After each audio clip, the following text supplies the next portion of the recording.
everyone, I'm Laura, this is Jewelry Etc. And I had an impromptu visit to a flea market or antique booth place, antique shop kind of place. This is where I used to have my booth. So today I just kind of wanted to talk to you guys a little bit about the antique booth, what you should consider before getting one, and if you should get one at all, and why I got rid of mine. I'm starting right here in this corner. This is where my booth used to be. And if it tells you anything, whoever's back here now is like the third person to have this booth as I've come and gone. I don't come here all the time, so it could be more than that. I gave up my booth maybe a year and a half ago or so, something like that. Maybe it's been a little bit longer, but this thing, it's like someone new every time I come and visit, it seems like. So that is, I don't know, that tells you something right there. So let's talk about some of the things you should consider before you get an antique booth. Probably the first thing I would recommend when considering getting a booth is to go to that place. Go visit it several times, wherever you're considering getting one. Go there several times before you commit to getting a booth there. You need to see it at all times of the week and as many hours during the day as you can. This is one reason that I kind of stopped with this booth, because I didn't really get that much traffic. It wasn't good, and part of the reason is because it's Saturday. It's like peak hours right now. There were some people in the front of the shop, but there's like nobody back here. One, you want to see if the place in general is busy during busy hours, maybe non-busy hours too. Just what would you consider being the busiest hours of your day? And are there people there when you go there to check it out? The other thing to consider is where your booth is going to be located in the shop. So at the very front of the shop, it gets a lot of foot traffic. I mean, there's people that just come in and are getting stuff constantly in the front part of the store. Well, where this booth is basically downstairs a flight and like back in the corner. You could probably hear behind me that it's rather noisy. Actually, if I come over here, there's traffic right there. It's noisy and it's cold. This place is completely unheated. So it's unpleasant to be back here. So what does that matter? Why does it matter? If you're just going in to shop for a little bit, who cares if you're a little uncomfortable, right? Well, customers care quite a bit. And guess what? If they're cold and uncomfortable while they're shopping, they're not going to stay long in your booth. They're going to boot scoot to a warmer place in this shop. So consider that too. Is your location within the shop good? Let's talk about time involvement when it comes to these booths. The most successful booths at these facilities are ones that change frequently. So this kind of ties in with another point I want to make, which is considering how close this place is to your house or place of work or someplace you're going to be often enough to check on your booth, probably at least weekly. My suggestion is you go and add things to your booth as you're able to, and as you have the inventory and as you want to, but also even just going in there and rearranging things is something that needs to be done. It keeps things looking fresh and it keeps people coming back. People that do frequent these facilities, they go to your booth and they think, oh, I haven't seen this before, because often there's just so much in these booths that it's too much to all take in all at once during one trip. So when you move things around, it looks like things have changed and people will come back to the booth and see like what kind of new stuff you have. Not only are you going to need to rearrange your inventory that's there already, or rearrange to add new things in there and keep it looking pretty, but you have to clean up your booth. Nobody's going to do that for you. That's not generally the responsibility of the owner of the place. That's usually up to the person running the booth. And guess what? People coming in and walking through are often very inconsiderate. I hate to say it, but it's very, very true. Not only do they come in and rearrange things, sometimes your things don't even end up back in your own booth. Somebody will pick it up, walk around with it while they debate whether they're going to buy it or not, and then they'll drop it off in any old place. So sometimes that has happened to me, but I've seen things that have gone missing from my booth and I've never found them again. I've also had things that appear in my booth that weren't mine. Things are getting rearranged in your booth by other people, and it may not be the most aesthetically pleasing thing ever. Maybe someone even knocked something over and didn't bother to pick it back up. That sort of thing does happen when you have a booth. So all this to say, it is very helpful if your booth is not far away from you. This is something that I feel like worked against me personally when I had my booth, because my booth was about 20 minutes away. And it's really not that far, but it was out of the way. This wasn't 20 minutes on my way into the city. It was like in the opposite direction that I was really only traveling in to go to that booth. And because it was inconvenient to go to, I didn't make it there too often. I was probably up there maybe once to twice a month, at least once to, put new things in and get my paycheck and whatever else. But really, the best practice, I think, just speaking from experience, you do you. And maybe if you have a differing opinion, you've had a booth before, please put it in the comments so we can help everybody, learn what to do or what to think about before they do this. But at least once a week, I think, really is the best once a week at a minimum. So something else you might not think to check while you're at your location scoping it out is security.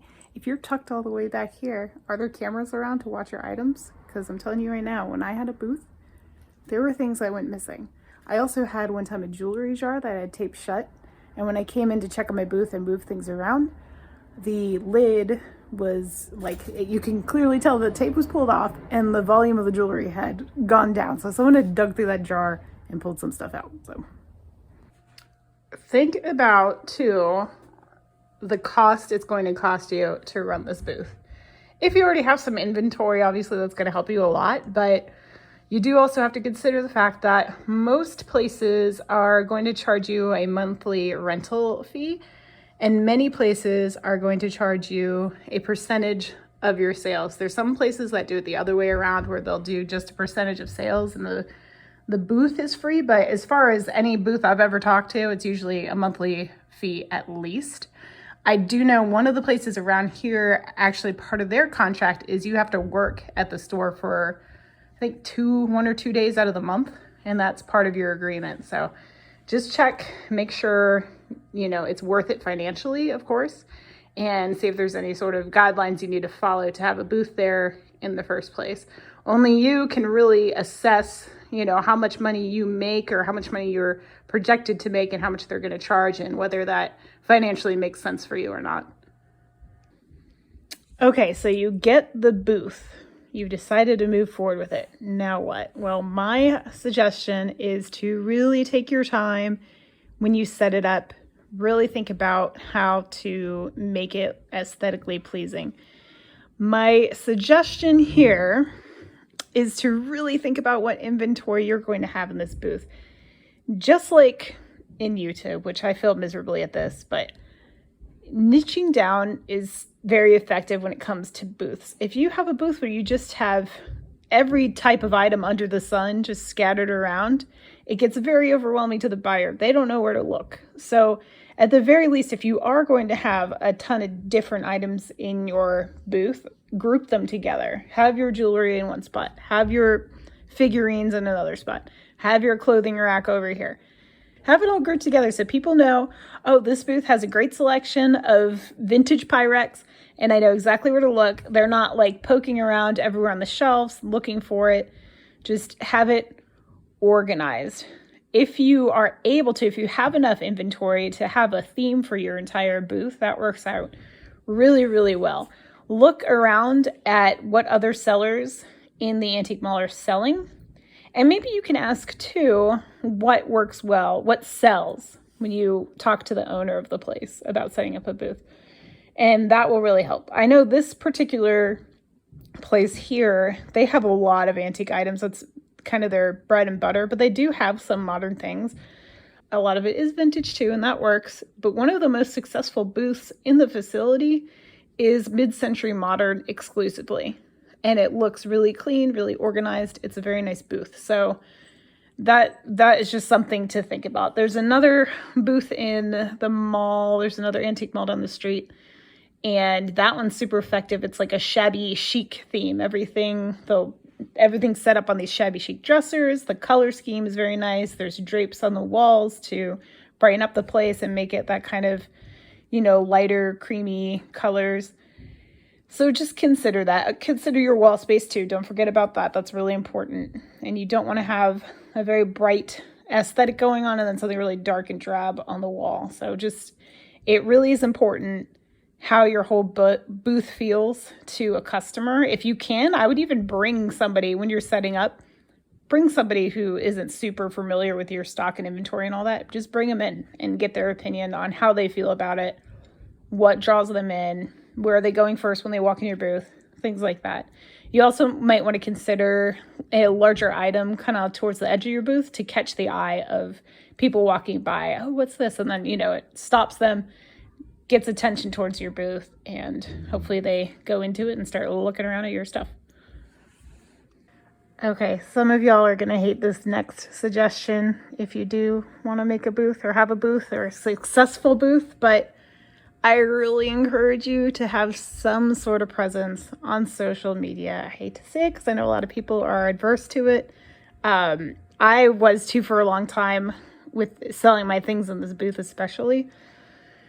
But it really does help out, and it can be something as simple as your own Facebook page, and just try to get some of your friends and family to follow it and advertise it to your local classifieds pages and things like that. And every time you're in your booth, just take some pictures of what you've got for sale or what new things you're adding or anything like that, and just keep your social media page updated. This is going to help people come to your booth because, like I said, sometimes your booth is not in the greatest location in the facility anyway.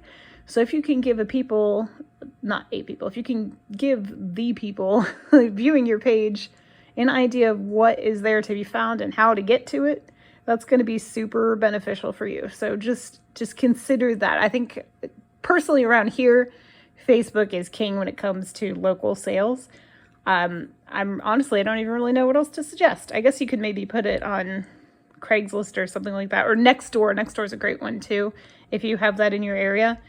But yeah, just keep people updated about what you have for sale in your booth.